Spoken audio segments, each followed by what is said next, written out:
Okay, we're living. I gotta get somebody an invite here. Copy. Okay.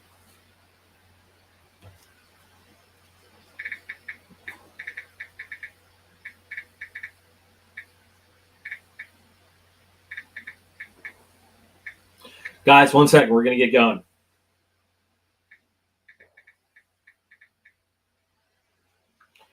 We're gonna have a guest. So, hey, Roman, how are you? How are you today? What's going on? Hi, Peter Kitty Cat. I hope everybody heard you meow, because you're a meowing cat. Oh, hi. Thanks for rubbing my leg. That's nice. Very nice. Very nice, Peter Kitty Cat. Lincoln, Todd, Carrie, Big B. Big B, I like that. Officer PMC. Hey, guys. How's it going? How is life? How's everything? Just about on Axial gear. Oh, well, Todd, we're probably going to talk about Axial a little bit tonight, if my guest makes it, because he wanted to.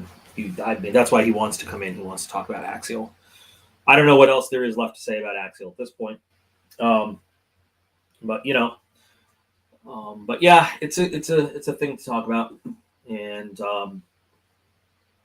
talk about some other stuff too. I have another Axial video I'm about to put up probably tomorrow. Not about the whole situation, but about an actual Axial product.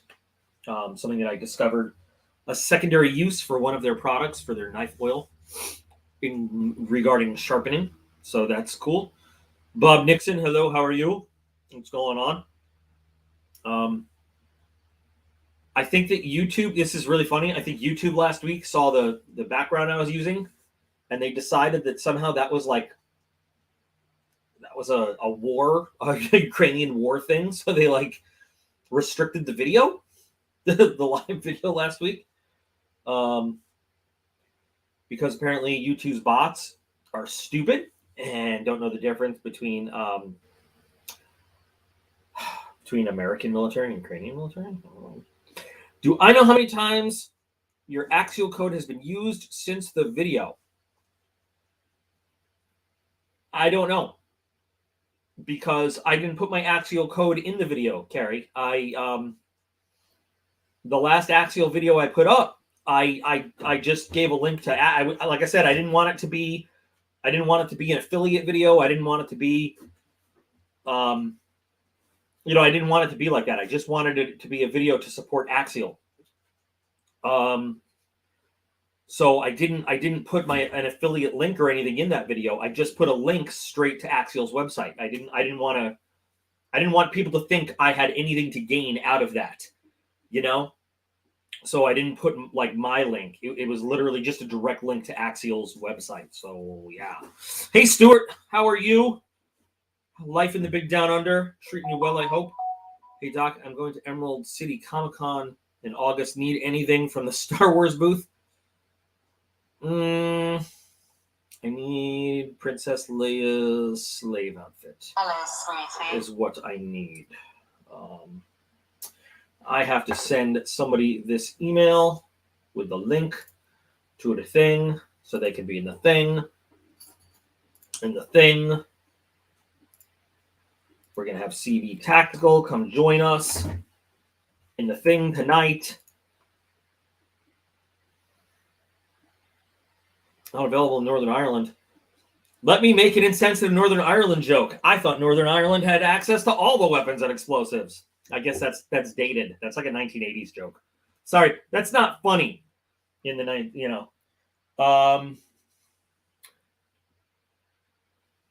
it wasn't. Yes, Carrie David. Carrie, it was in the Flipper video. But I don't know.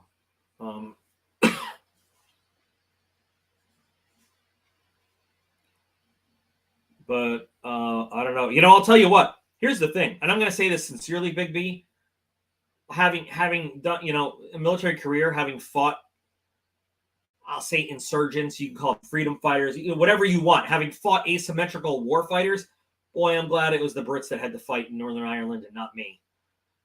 Oh, tell you what, pissed off Irishmen are nothing, nothing to sneer at.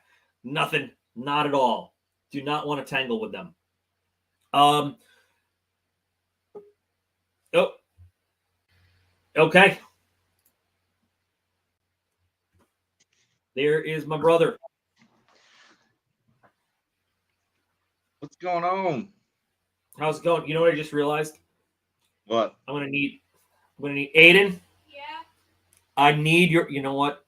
I'm not even gonna get the my earbuds, because pairing them to the computer is gonna be a technological nightmare that we are not ready for me to spend the entire live stream trying to set up.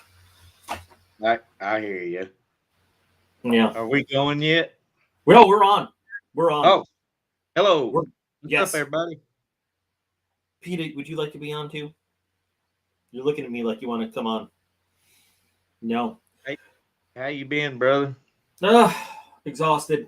But you know, on opposite ends of the East Coast in the same day, I found out that my grandmother and my dad both are now COVIDed.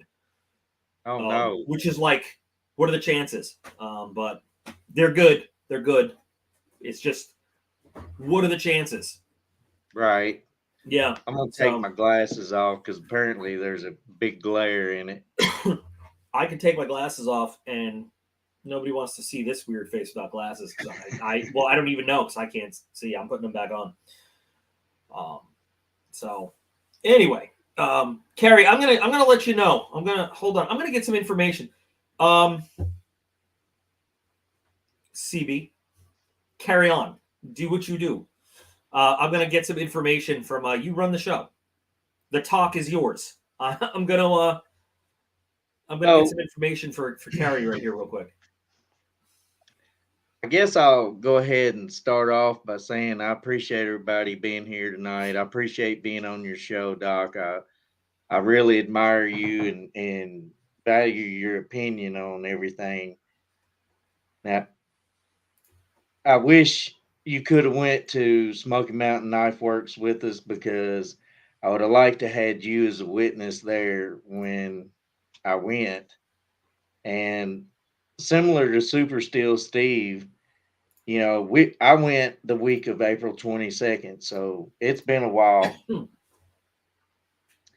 And well, when I got there, you know, I walked in, I was doing my thing, I was filming, doing some stuff, and I got to this little room, the center room of the I guess it's the center.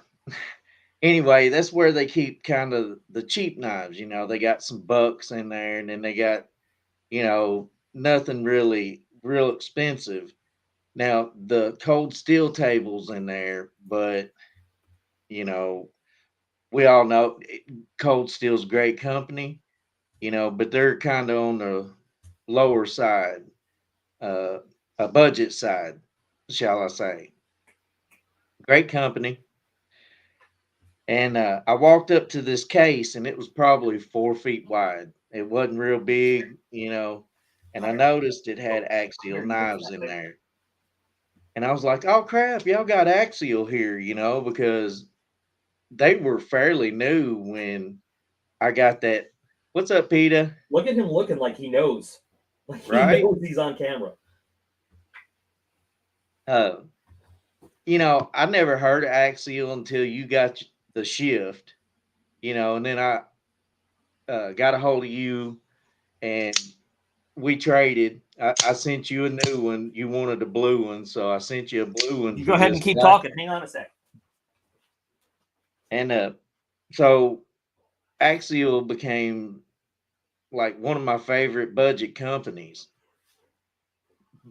USA made. I mean, when I say budget, you know, I mean sub 200 to $200. You know, that's a budget USA company to me, and their quality is great for what it is. So I walk up to this case and I'm like, "Oh, cool, you got Axial." And they're like, two little ladies were standing there and they did not even hesitate. They're like, "Yeah, as soon as we sell out, we're done with Axial." And I was like, "Really? They're new, you know? I mean, what's going on?" And they had no problem telling me that Microtech was pushing them out. Well, at the same time, I'd got the Enzy from Axial, and I had one of my viewers make a comment that it was made in China. This we know is not a big deal in the knife world because a lot of knife makers will outsource their first run, especially if they're not set up to run that But particular knife. since you brought that up, let me cut in just to say that I in my video didn't mention it was made in China because the truth is I didn't look because I knew that these confirmed are. We know that these are made in the USA. Yeah, yeah. And I assumed the NZ was also, but Well, I was wrong. so But we know now that they from like this summer on, all their stuff will be made in Utah. e- But exactly. yeah.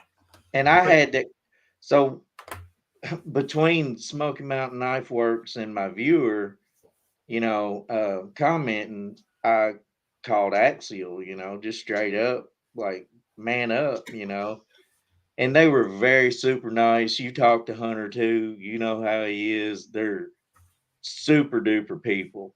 yeah. And, I told him about Smoky Mountain Knife Works, and he said, "Yeah, I know." He said, "We're trying to take care of that."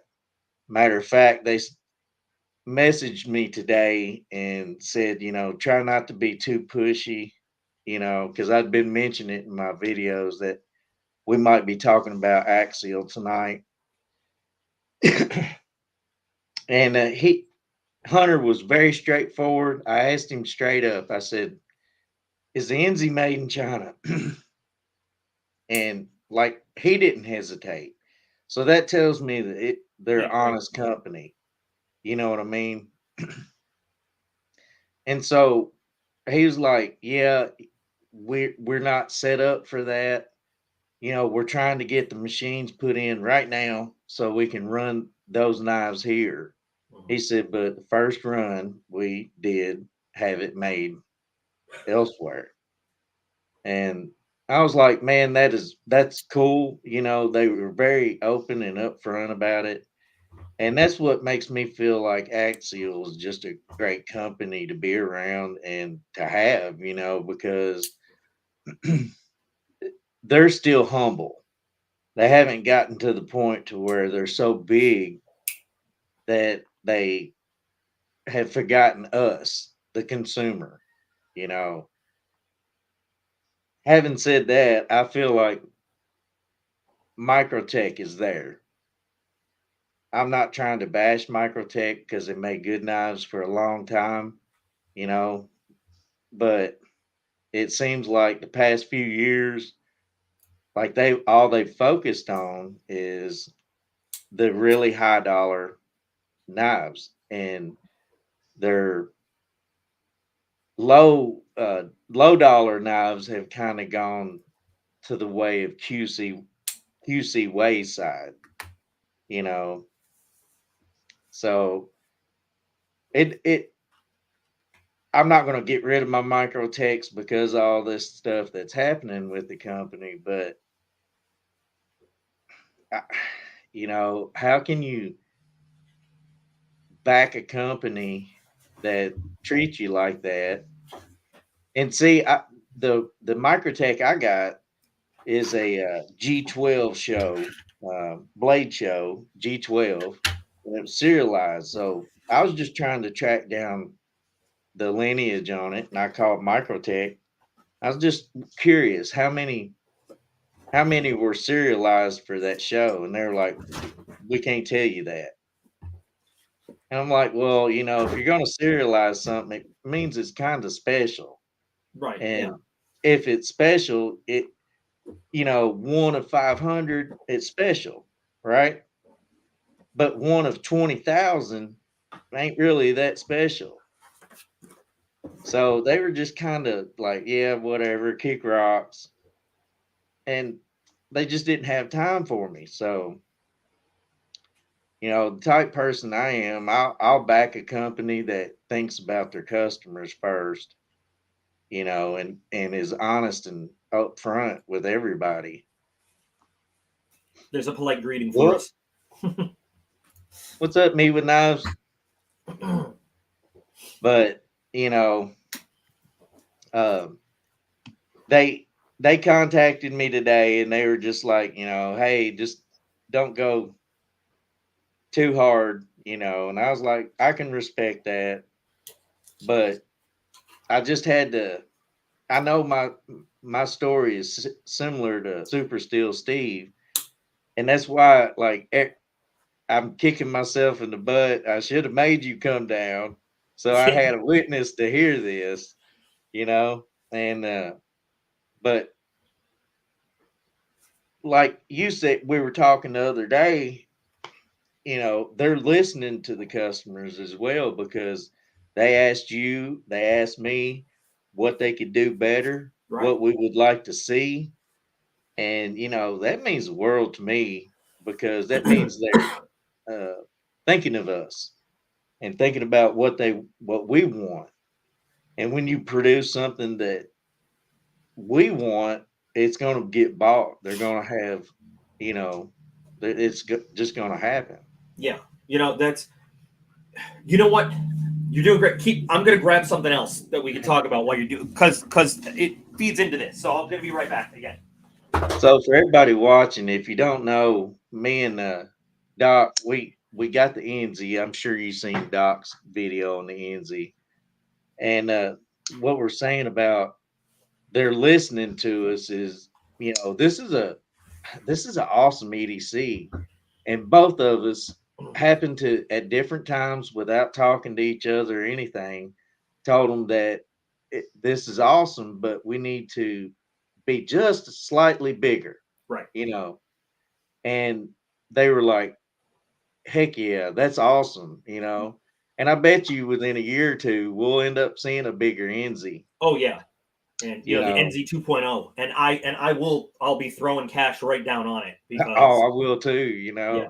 I won't But hesitate. like here's the thing about Axial, and this was not like guys believe this was not just supposed to be like an all like let's jerk Axial off video. Like that's not what this is about. But just to highlight like the difference between the way they do it. Like so, Benchmade Infidel, right? Aluminum, steel. This is D2, which D2 back when D2 was special. Right, When it was Benchmade did special that, back right? then. But then Axial, aluminum, anodized aluminum. They use a higher grade of steel, right? Kurt, yeah. So Axial they're reestablishing kind of like their whole workshop so that absolutely everything they make, parts and everything, is produced 100% in Utah. Um, but this is like a $350 knife, Yep. and this is I think they're going for a little more than that right it now, could be, Doc. and this is like a $200 knife, both made in the USA. Both, I mean, honestly, I do like the action on this better. I really honestly do. Yeah, it's solid. Um, Axial, yes, they're a new company, but you know what? They could charge more, but they don't. They Right. just don't, and they've got a solid product, and that's why I like them. Because they just put out a good product, and they're making money because that's what a business is for, obviously, Right. but they're not screwing the customer over to do it. They're Yeah. making a profit, but they're charging a respectful amount.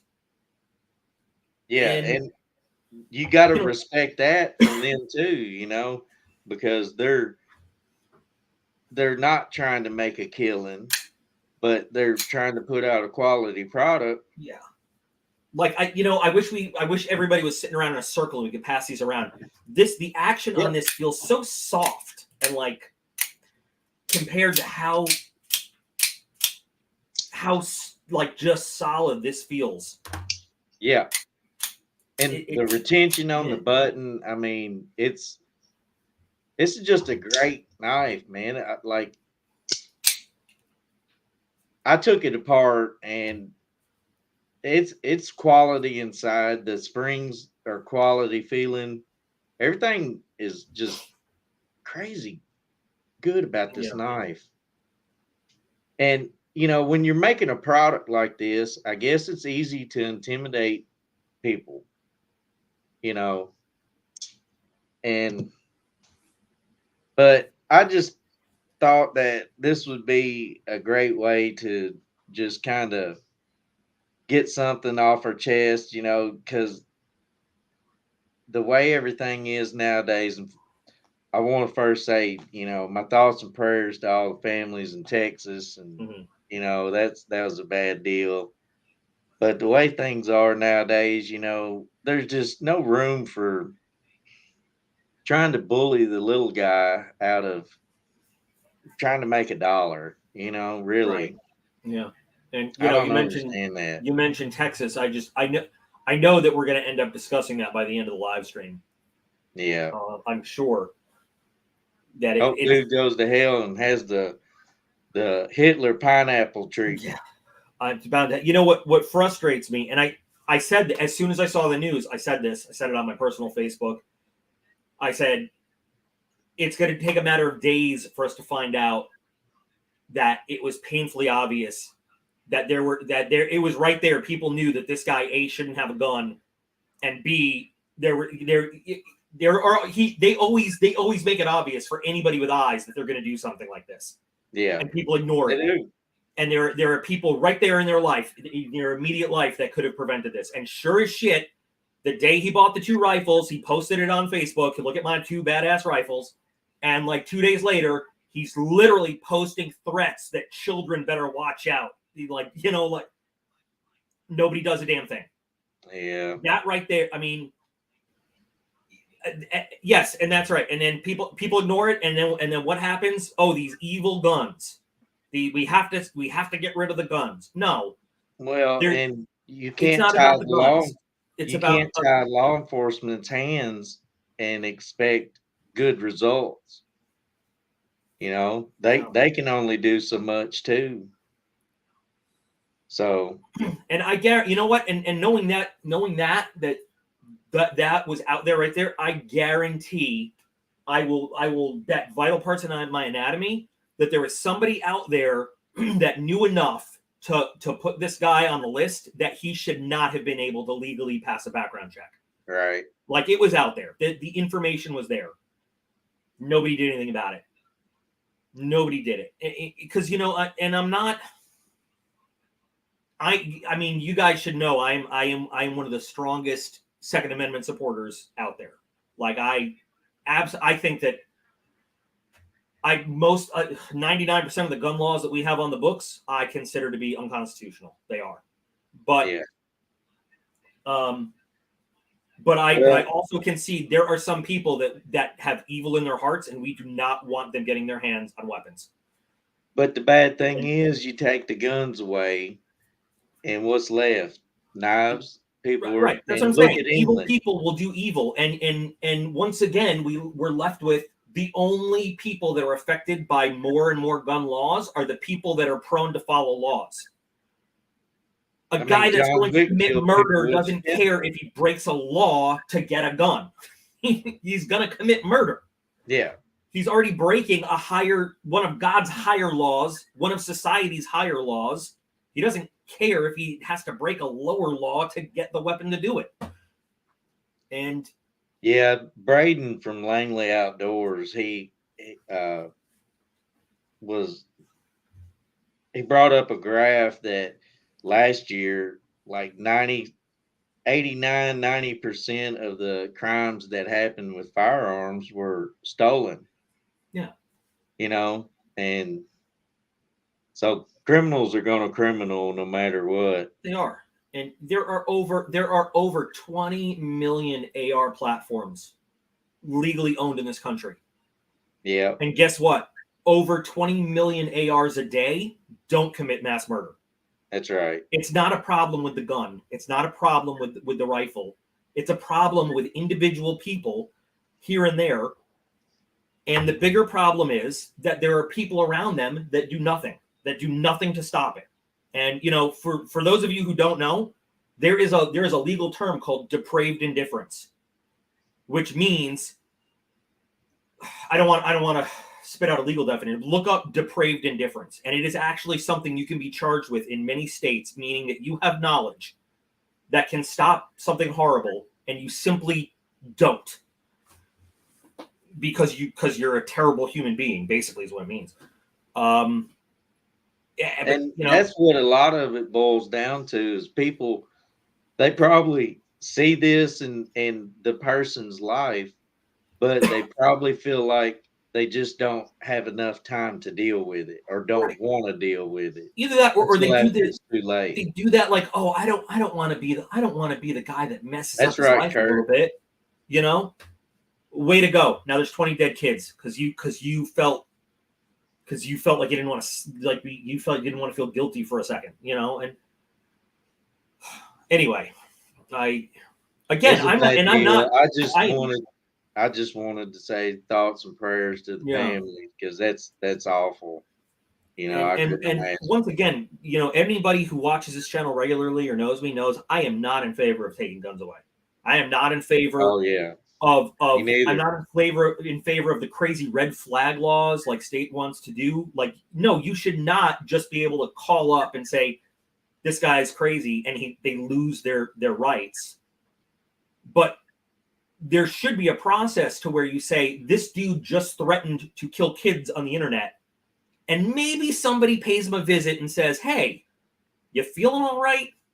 Notice you just bought 2 rifles and now you're talking about killing kids. Let's have a discussion." That's all I'm saying. Let's figure this out. There's a middle ground between taking away somebody's rights and doing nothing. That's all I'm saying. That's right. Yeah. And somebody loves your hat. Bob Nixon loves your hat. I don't know what your hat is.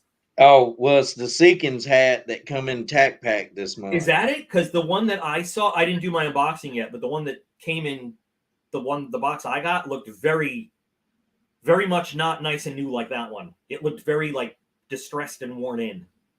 Well, see, they sent. I had a viewer say that his hat was different. Yeah. So they might have just had different styles, different colors go out. I just so happened to end up getting. Sorry about that. I got hat head, but I ended up getting olive green and tan. I really like his hat now. At first, I'm kind of like you. If it's a merchandise T-shirt or a how am I trying to put this? Well, Stuart, thankfully, one of the only good things we can say about this is that there was a law enforcement officer, and he happened to be a border agent, one of the most hated branches of law enforcement by some people in this country. He was Customs and Border Enforcement, who just happened to be there in Texas, heard it going on, and immediately, without hesitation, put himself between more kids and this shooter and took him down. He's a real hero. He's like an absolute American hero. Because unlike the shooting in Florida at Parkland, where the cops hid and waited as the guy shot more, this guy ran into it and actually got shot himself. He took rounds himself, putting himself between the shooter and kids, but managed to take the dude out. And this is the reason the president has the Presidential Medal of Freedom. That is the reason they have it. But I think a lot has to do with the community as well, because here in my hometown, we actually have a police officer. Their whole job is to stay at the school. Mm-hmm. And so in case something like that happens, there is a police officer on the grounds at all times. And, that's a community decision. My city actually voted on doing that, and everybody was cool with it. I'm cool with it. I had a kid in school, I'd be cool with it. Yeah. You know, I think, maybe the Department of Education should actually pay for security to be on grounds at school, not to intervene with the kids, that's the teachers' jobs, but to be there in case of situations like this.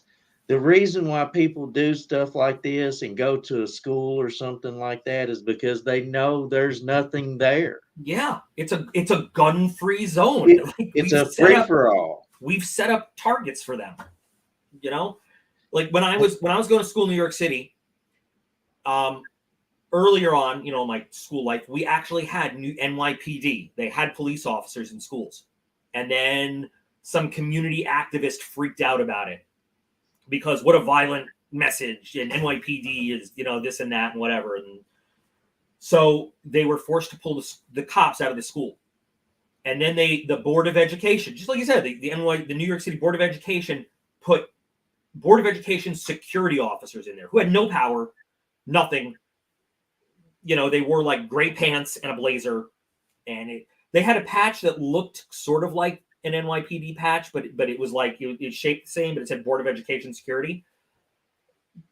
But as soon as they did that, fights and people sneaking stuff into school, people sneaking out of school, because they had no authority. They couldn't put their hands on kids. They weren't police officers.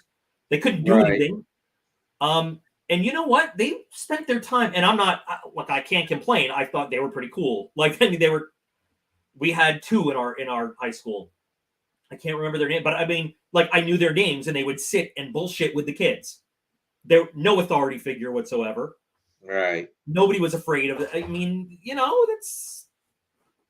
But like, there was such a difference I could tell in high school in terms of the feeling of any kind of security. Once they took the cops out and they put these Board of Education security folks in, and we knew, like everybody knew, they weren't risking their lives for anything. They didn't get paid for that. They had no way to defend themselves or anything. Hey, Sunshine, how are you feeling right now? Well, in the military, you always have a guard at the gate at the doors. Yeah. The talk always has guards at the doors. Right. Why can't, a general, colonel, they're just a man just like all of us. And what makes them so special that why aren't our kids that special? Why aren't they more protected than Right. They should than be anything? the biggest, most protected commodity on the planet. And, and I don't mean that bad by saying commodity, but I mean, really, the kids should be the most protected thing ever. But in a sense, I mean, I see what you say, like by not wanting to call them a commodity, but you're not wrong. Like they are the future. They are the future. They are the future. They are a commodity. Without them, they are the most precious resource. Like But without why them, not protect them we got nothing. like they are senators or whatever? They are. Because they will be one day. Yeah. I mean, what will we produce without the kids of tomorrow to run it all? I mean, and this is, I've seen this all the time too. We have plenty of veterans that say they will be willing to armor up and sling a weapon and do the job for free. Right. But then you've got, again, all these activists are like, oh no, we don't want that in our schools. There's a solution right there. Men and women volunteering to be a shield between evildoers and children. But there's not many people that do that. And the circle that we are in, the viewers and you and I, Doc, the circle that we're in, we kind of get that. And I'm sure every one of us would do our best to try to stop somebody that was committing harm. And, but there's a lot of people that, can watch somebody get beat up over across the street and they'll put their head down and keep walking, and it doesn't matter if there's 5 people on them or one person on them. They still put their head down and walk away like, it's none of my business. It may not be none of your business, but at the same time, how can you morally go home and be like, I seen this today and I didn't do nothing? I gotta look for this definition. I'm gonna read this. Depraved indifference. Um, conduct so wanton, so deficient in a moral sense of concern, so lacking in regard for the life or lives of others, and so blameworthy as to warrant the same criminal liability as to which the law imposes upon a person who intentionally causes a crime. And to me, that is the people that know they could stop harm from happening and just choose not to. They just choose not to. Yeah. You know? But, I mean, we all have our fears to deal with and whatnot, but what separates people from other people is actually pushing past that. And we get that because we were taught that in the military. You push past that. We've got a job to do. We got people to keep safe, and it's drilled in you so much that it's second nature. You don't even think about it. Yeah. And I you was know what? watching. We were doing it overseas for women and kids that weren't even our people. Yeah. Like Yeah. when there was an insurgent attack, it was crazy. They were attacking their own women and children, and we were the ones in front of them, Yeah. guarding and shielding. Yeah. I mean, Yeah. it's Sending a kid down the road with a grenade. I can't even, Yeah, like I I was just don't watching understand. Warrior Poet today, and he made a video yesterday about the shooting, and he said he looked like he was in an alleyway. He lives around Atlanta, and he looked like he was in an alleyway in town somewhere. And he said, I'm looking at some kids across the street. He said they're playing, they're oblivious to the events that happened in Texas, and he said, I'm carrying concealed right now. Nobody knows that I have anything on me. You can't tell it. He said, but if something happened right now, he's like, I would put myself in between those kids, and of course, Warrior Poet, he was in Delta Force. I mean, he's a bad dude, but there's a lot of people like that, and they don't even want any kind of recognition or anything. There's been a lot of people that's run in between bullets and people and come out on the other side too, and never wanted any recognition for it. You don't Yeah. hear about those people, and that happens every day too. Yeah. Yeah. I mean, it's just, and it is, no, I mean, I have my 2 kids, and I feel no parent should have to bury their kids ever. No. But the thing that hurts me the most is, imagine being that parent. Number one, imagine being the parent who just lost their kids, and now every politician in the world is It's dancing turned. on top of them, using them as a political pawn. For That's one, that's the crappiest thing yeah, about the but whole thing. but then you have to hear it on the news all the time, like, oh no, we clearly knew that this guy was going to try to do something, and Yeah. nobody stopped it. Like my kids were just thrown away. And I didn't I didn't vote for Biden, but he started his speech out pretty well. I thought, well, maybe he's going to actually show compassion to these people. And, he said about 15, 20 seconds worth of niceties. And then it was like angry old man at the pulpit. Yeah. And I was like, man, this is ridiculous. This is where we've gotten. I didn't vote for either of them. I tell me I wasted my vote, but I voted for Joe Jorgensen because I won't vote for either of the major parties anymore. I won't. Because none of the major candidates care about you or me or this country. They care about supporting their system because that's what has made them all millionaires. And yeah, you're right. I mean, that's where I'm at. That's where I'm at this point. Neither Trump nor Biden would piss in your mouth if your teeth were on fire, unless there was a political advantage in it for them. Yeah. It just, unless it would pass their latest legislation. Otherwise, they would walk on by and be like, oh well. I mean, they wouldn't even notice. They wouldn't even look down at you. Well, let's change the tone a little bit. So, okay. You were talking to me about candy. Did you end up doing your candy scale for your hinder?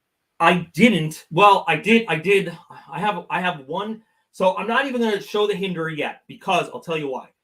I am now dedicated to getting my hands on a 3.5 recurve XM18. And I'm going to do the whole thing. So we're not even going to look at that. But since you did mention gun candy, so I've been playing with it. Because I'm kind of curious how it turned out. You're not going to be able to see it here because of the light, but I'm going to show you anyway. So this was a first attempt. This is an old Griptilian. I got this already. I did not desecrate this. Somebody sent this to me a long time ago. They already tried to do their own little regrind on the blade or whatever. But this is a gun candy finish on the scale, which, like I said, you can't. And I screwed it up. I didn't do it right, so it didn't come out right. But it does have that. I always say like this: the '70s carnival vibe with like the metallic-y looking thing. It does like not shift color the way it's supposed to, though. Like an old school dune buggy. Yeah, just like that. Just like that, like with the candy apple colors, Yeah. So this was a first attempt, and actually, I like your color combos. Well, thanks. I had to switch hardware because this is hardware from a newer Griptilian. It still works, but there are slight differences. Like you see the shape of the axis lock here and the shape of the axis lock there is slightly different. Oh yeah. So I had to switch it up. Because now this gun candy, I did much better. And it actually, I don't know if you can see in this light, it does shift. You're not going to be able to see it in this light very much. Right. But I actually got it to do the shift. It's from blue to purple. Heck yeah. But the orange, and this is actually, this Cerakote color is copper suede. That's what it's called. And it actually is a slightly metallic-y look. I really like the color, but just a little bit too much with this lighter color. Right. So I swapped out all of the hardware between the two. So this one, but you can see it's gotten a much kind of glossier finish. Right. You can kind of see the shift on a little bit, but it came out much better. And I like it a lot.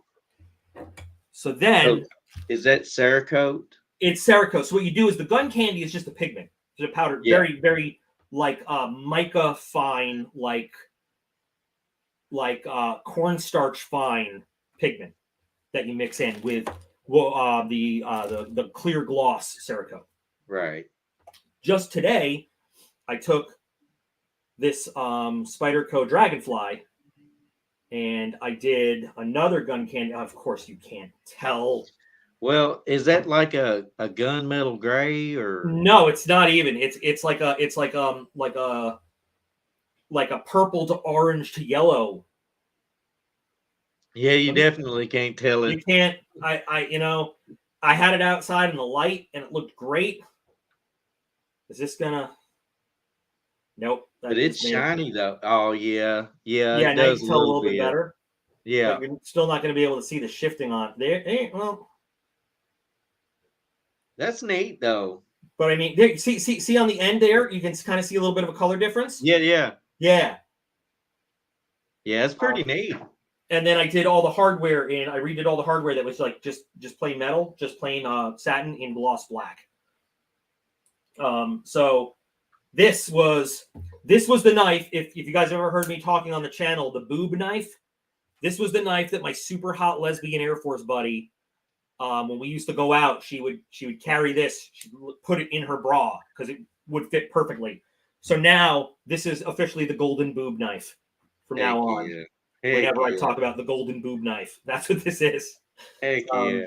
And it was hilarious because it was she joined right before they repealed Don't Ask, Don't Tell. Yeah. So you could be gay, you just couldn't say anything about it. Right. But I knew the secret. And watching guy after guy, she still is obviously like really like super hot, like blonde, chest out to here.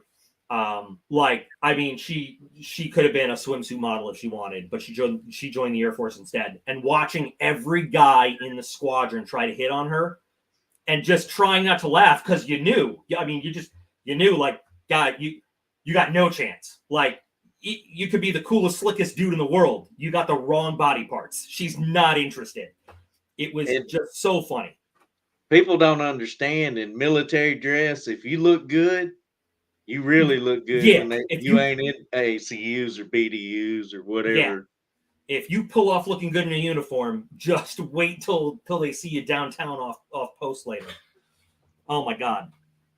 Yeah, we had a chick the whole 15 months we were in Mosul, and I don't mean any offense by saying chick, but there was a woman, man, she put on makeup every single day in the middle of a war zone, and I'm like, why?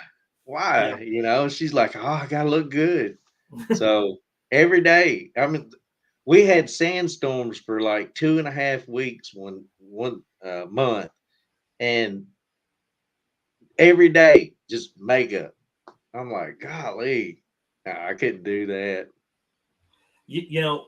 It's funny because we've all, anybody who's been deployed knows that one that puts the makeup on every day. But here's the funny thing too. Since you said, like, I hope I don't offend anybody by saying chicks.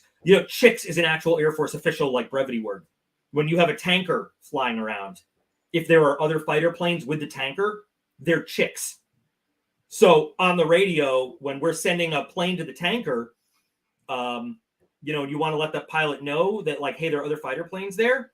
You tell them, look out for chicks, because it's so funny that, like, it's a word that is offensive to people sometimes, I guess. Yeah. But here we are throwing it all over the AOR. Like, yeah, there are 3 chicks over there, or, watch out for chicks off your right wing. And I'm sure Well, military, it's not racist, but it don't care about politically correct sometimes. Yeah. It's definitely not a racist place, man. The whole thing about being in the military is everybody's green. Nobody's white, nobody's black, nobody's brown. Everybody's green. Or blue sometimes. Well, I know. I'm only messing with you because no, you did Navy, Air Force, they're blue. For the entirety of my time in the Air Force, I got reminded at least once a week, you're not in the Army anymore. Like, I mean, like 10 years later, you're not in the Army anymore. You wear blue now, not green. I'm like, thanks. Couldn't tell because I'm wearing it. Thanks. Right. And sometimes they'd say, like, you're not in the Army anymore. And I'm like, every day is a painful reminder. I get it. Thanks. Yeah. Oh, the Air Force is great, man. If you want a good education and everything, the Air Force is great. It's just, sometimes, often the Air Force is less a military service. Well, okay, my units were a little different because we were on the ground. We weren't, like, working on the flight line or anything. But a lot of the time, the Air Force is less a military service and more of, like, a corporation in uniforms. Kinda. Yeah, I mean, there's a reason that they changed the dress uniform to look more like a suit and less like a uniform. But yeah, they've had a lot of politicians come out of the Air Force too. yeah, but A lot of smart people. Uh, one of my buddies, he went to the Air Force and he come out and like he's making like $200,000 a year oh god, doing yeah. computers that he learned in the Air Force. So did you? So like I got out of the Army a lot earlier than you did, right? So I like back. So you were in a lot later than I was. Were you guys using data links and everything? Like, Like Blue Force Tracker. well, I guess yeah, because Blue Force Tracker like was in Link 16 and everything, right? Yeah. Yeah. Okay. So yeah. So we had one of the women that I worked with. She like her job. She was a data link expert. That's what she did. She ran Link 16. Like her whole purpose in life was to make sure Link 16 worked. Okay. And we called her an ICT, Interface Control Technician. She got out of the Air Force on Friday as an E5, making standard E5. She went to work for, I believe it was Northrop Grumman or wherever the hell the contractor was on Monday. On base, contractor on base, like just across the other side of the base, making 5 times what she made, doing the exact same job, but Yeah. no field problems, no uniform, Monday to Friday, union rules, because she took that training she got in the Air Force and went contractor with it, and is like, and then of course no TDYs to crappy places like in the winter. She's going to like TDYs to Australia, TDYs to just ridiculous places you want to go, places you really want to go. Staying in actual hotels, not billeting, and it made me realize I just signed up for the wrong job. Like I did I was thinking too, about it one really. day, and I was like, you know what? In the future, people need smart computer people. There's never going to be a day when like IBM needs anybody to call in an airstrike against Apple. Like I Well, picked the that's wrong kind of job. my thing too, because I can drive anything with wheels and tracks on it on the planet. But I mean, other than doing heavy equipment operators, not much call for a tank job, Yeah, and that's that's the advice, and I agree with this too. I think that to be commander in chief, I think that you should have had to have served in the military. But that's just me. Yeah. The Constitution lists less prerequisites to be the president of the United States than you need to like work at Domino's Pizza. I mean, literally, they have more requirements, more things that you have to fill out. But so whenever I'm counseling like a young person now, and they say, "Hey, what advice can you give me?" I'm like, "Listen, they're going to throw these really cool sounding jobs at you, and they probably are really cool when you're 18, 19, or 20. Yeah. But when you're 35 and you get out and you've destroyed your back and your knees and everything else, there's no work for somebody to parachute in and clear landmines in the middle of a gunfight. Like that job does not exist in the civilian world. You think about what you get out of the military and the education they give you and that you can turn around for money. That is the most important thing. And they're like, well, what about, like you getting promoted in the career fields that are like, oh, don't worry about it. You know what the difference between, an E7 in the infantry and like an E4 in cyber warfare is? What? The $100,000 that E4 is going to make when he gets out versus the, truck driving job that the E7 from the infantry is going to get. Well, the S3 shop, all those guys, they come out of the Army and, they've got cushy jobs waiting on them when they get out. Because they fix all the computers, they do everything with the computers in the Army, and that's just a good job to have. It's all about doing your own research, I tell them too, do not, whatever stupid description of the career field that the recruiter hands you is not real. It's written to sound cool.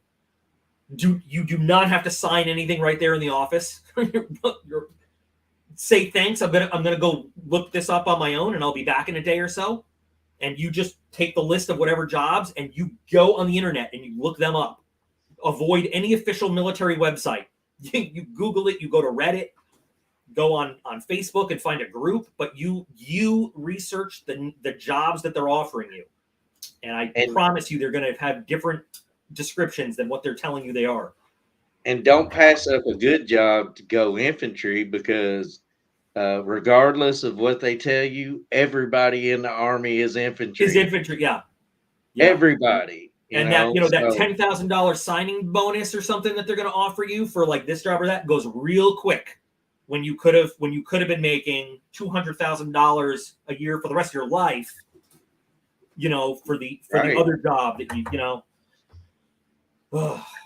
I had like 8 pages of jobs I could have picked when I went in.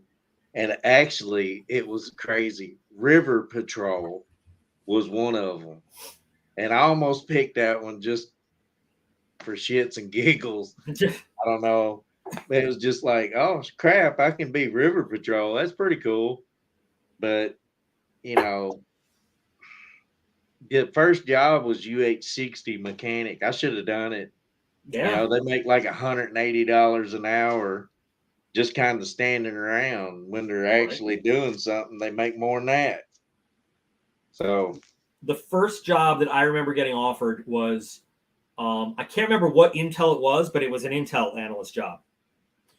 And that was the first thing that came up. And then they're like, you don't want that. That's so boring. You're going to work in a room. It probably doesn't even have windows. You want this. This is a cavalry scout. You know what you do as a cavalry scout? And I'm like, what do you do as cavalry? And of course, they would like, all the bullshit comes out. Yeah. Oh, yeah. So by the end of their description, I'm winning the Medal of Honor. I have single-handedly defeated like an enemy division.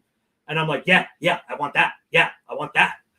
And boy, you're going to be riding in a Bradley everywhere you go. It's the coolest vehicle, man. Oh, cavalry's where it's at. And of course, they neglect to tell you, oh, by the way, since you're technically not really a crew member, when any shit breaks, you're the one dismounting to go dislodge it from the tracks. Hope you don't like your head too much. You're going to be bashing it every day on the stupid missile loading hatch in the back. No, but but that's what of course they're like, nah, come on, you're a man, right? You don't want this kind of job. You want this exciting one. That was before I knew they had quotas and stuff for different jobs. And but so I took the one that sounded like the coolest, most hardcore, exciting man's job there was. And then, only later in life did I realize if I had taken a signals analyst job, I'd be set up. I could do my 6 years and out, and I could have been making God knows what, working for some government agency, working for 3 letters when I was all done. I made my recruiter work for his money. Not me. No, I was an idiot. You know what? And they wanted me to take MP also, which had a huge signing bonus. But since I grew up in New York City, I had no driver's license when I came in. And that's a good job. My nephew, he went in and was like, he went in as an MP, and he was getting out. And I was like, so what are you going to do when you get out? And he's like, well, I thought about getting on the police department. And I was like, man, I don't know, dude, because MP, they have no limitations. They will bust you up, twist you up like a pretzel, just put you in the back of a car. They don't care. And I'm like, you can't do that to people out here in the world. You'd have to reset your whole brain to be able to do the job you've been doing in the military the whole time. Yeah. So you gotta think about that too. Well, but there were choices were made, and then of course,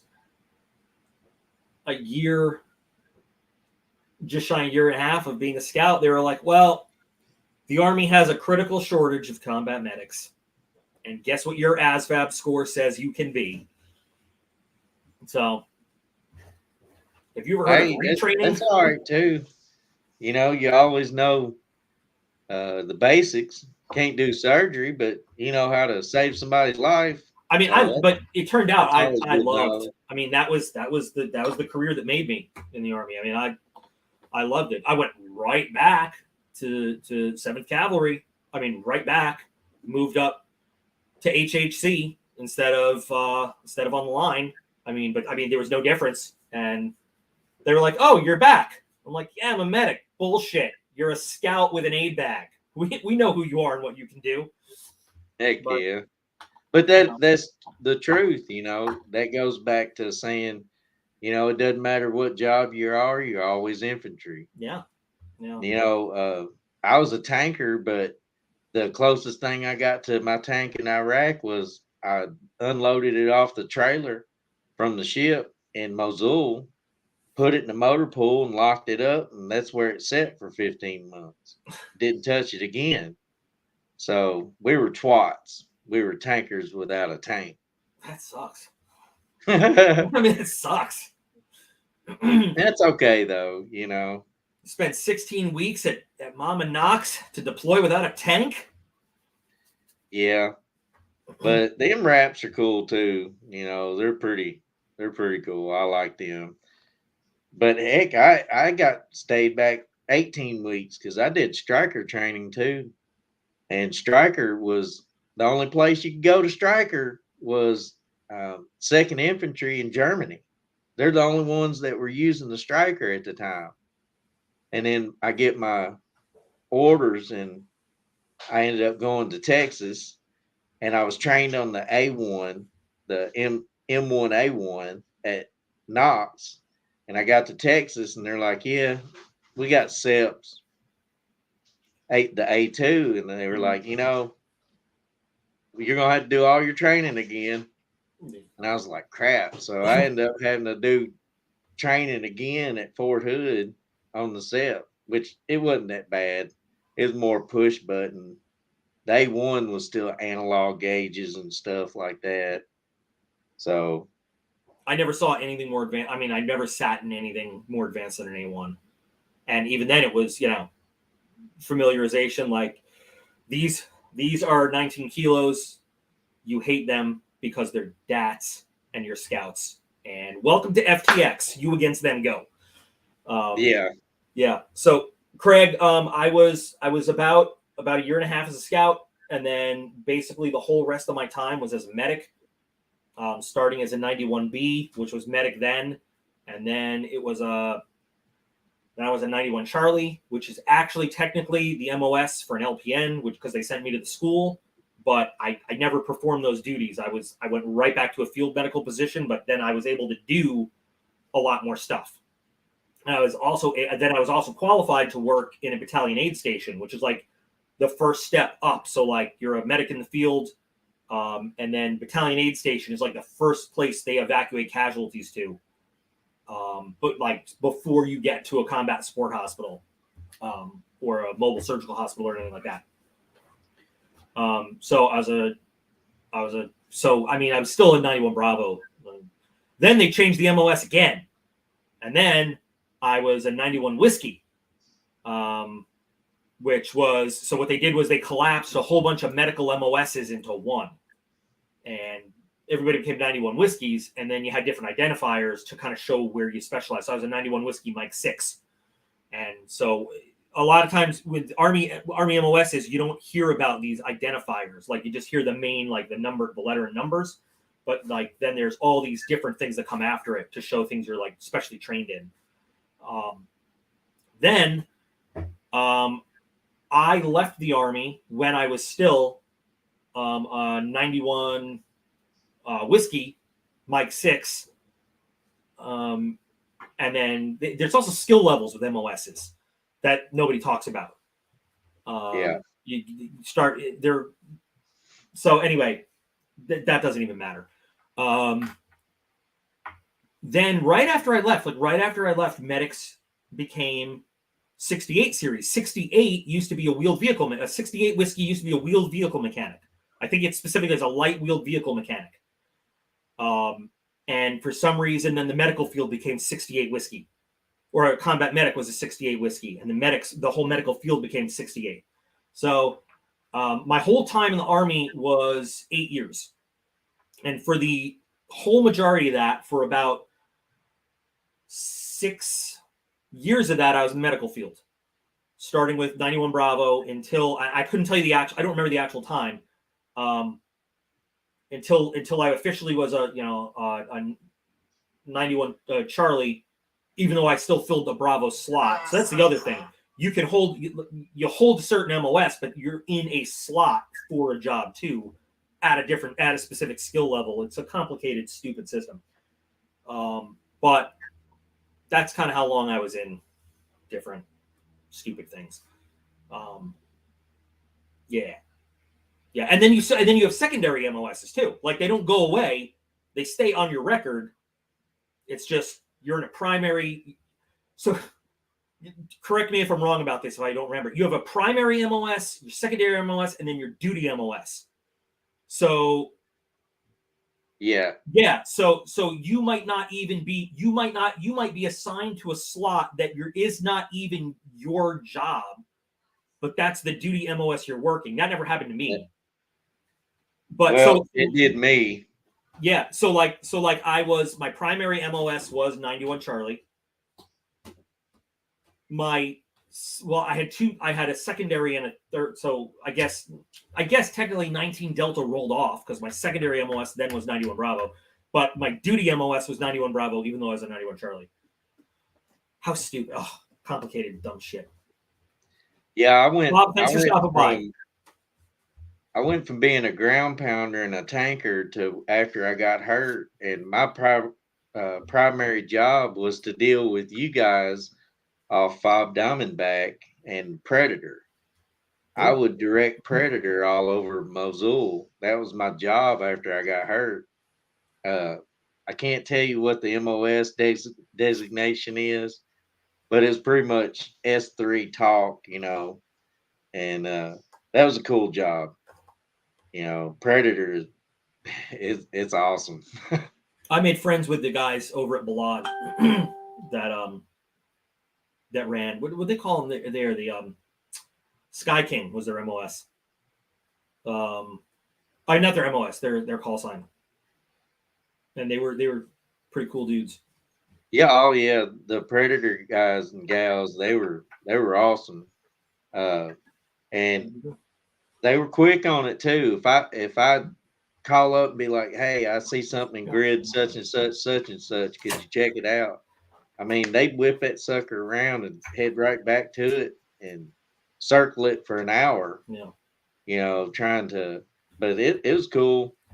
The Army Predator guys were a lot cooler than the Air Force Predator guys. Because the Air Force Predator guys thought that they were like super ninja special forces dudes. Well, actually, it was the Air Force. They had a detachment with Predators taking off from the airport in Mosul because that was 5 Diamondback. We were 5 Marez, and the only thing that separated us was the road. So it was like they were 2 FOBs back to back, and 101st Airborne Medical Crew was on 5 Diamondback, and then they had the Air Force Predator crews on Diamondback, and then we stayed on Marez. Oh. See, I had to work with the Air Force guys and the Army ones, and they back when the Army Predator was like the Gray Eagle. Oh, I can't remember the names. It was like Gray Eagle. It was the Predator C, like right when the Army decided they wanted their own, and then bigger engine, better engine, and stuff. But the Air Force dudes acted like they were like everything they did was super top secret, and the Army guys were like, "You want to come sit in the box with us while we fly today?" Like, right. Okay, sure. When did I go to weapons school? 2015, Craig. I was class 15 Bravo at United States Air Force Weapons School. That was a long time after I was out of the Army, though. I was supposed to be in class 15 Alpha, but little hiccup getting my advanced security clearance passed because of my ex-wife and all the shenanigans contained within. Yeah. But anyway. That's a story for another day. It's not even good. But anyway. Yeah. We wow. See, these things, these live streams never go in any predictable path. And that's okay. I just I wanted to share my story about this story. I'm not really trying to, I hope we haven't created a problem for Axial by having this discussion. I don't think But so. I wanted to have the experience that I had with them out there because they are good people, Mhm. and Hunter was a great dude. They're very upfront and honest with you, and they make a good product. So I was like, I need to share what the experience I had. Yeah. And when I've talked to Hunter, he's been very upfront about everything. Yeah, No trying to be sketchy. And um, like I said in my video, when I like, can we help somehow? Like he's like, I can't ask you to do that. I can't tell you not to do that. This is right. like you do what you feel like you should do. But this is an issue that we're going to take care of, and we Yeah, appreciate the support. Like that's all I can say. they've And actually got their lawyers on it, I reckon. yeah, and so I guess the thing that trips me out the most now, I know Smoky Mountain Knife Works ain't the only uh, entity that is doing this. there's three of them. There's That's three of yeah. them. But the thing that trips me out is why would your employees just be like so nonchalant about it? Like, oh yeah, Microtech's kicking them out and we're allowing it. I have And a I'm like, feeling. I have a feeling that like we're knife guys, so like that is a big deal to us. But I kind of feel like a lot of the people that might work there, just they're a big employer. They just work there. They're just like yeah, to them they don't. It's just like, oh, this happened. Like you know what I mean. Like it's I well, don't think they understand the gravity in the world of knives and this community, what that means. yeah, It's just something that I they agree with heard. that. Yeah, something that they were told. I'm sure there's one of two possibilities. Either they super do understand what that means, and they were pissed off and they wanted to tell somebody, or they have absolutely no idea that it was even a big deal to say anything about it. And they were like, it overheard it, or somebody just said, "Hey, you know what's going on here?" And they were just like, "Oh, okay." And they were like, "Oh, hey, here's what we heard." Like no Yeah, big deal. yeah. Yeah, But I guess if it was me, I'd be like to my employees, hey, don't it don't answer any questions about that. Just sell them if they want them. If they don't, just let them walk on by or whatever. Um, because that's that's dragging all three of them in there in this whole deal. yeah. You know, You know what? I want to readdress Craig's question because I'm reading it and I want to make sure I don't know. I have to overthink everything. So the way you phrased aerial weapons school, Craig, I'm not sure if you meant like U.S. Air Force Weapons School, which is like the big one. That's 2015. I went to school to become a weapons director controller in 2008, which is like the baby level. I don't know. Sorry, I thought I should clarify that. Just the way he wrote aerial weapons school, I'm not sure what he's talking about. So well, you know, uh, does he mean were you loading bombs on a plane or no, something, no, missile? that's why. So I'm just thinking of something I had said in the giveaway video that I just posted. That's why I'm wondering if he could have meant one of two things. I don't know. But because there's a surveillance level. Anyway. We have. I'm just overthinking in my head. Is all that's going on. I just want to make sure I'm giving him the right answer that he's looking for. Right. Um, No, I get it. yeah. But yeah, it's just I've always been the type person, I'm kind of for the little guy anyway, especially, when I see something like this, and I just wanted to help and let everybody know that this is what's happening. And, maybe we could show Axial some support by, buying their products. Yeah. Well, I'm putting out another video tomorrow that is related but unrelated because I just figured out. All right. So Craig, let me just do this. So I left the Army for the Air Force in 2004 in general. with the intentions of becoming pararescue. But haha, joke was on me due to breaking my leg in that one special way that guarantees you can never jump out of an airplane again, no matter, you know. And so that is how I ended up getting folded into controlling airplanes.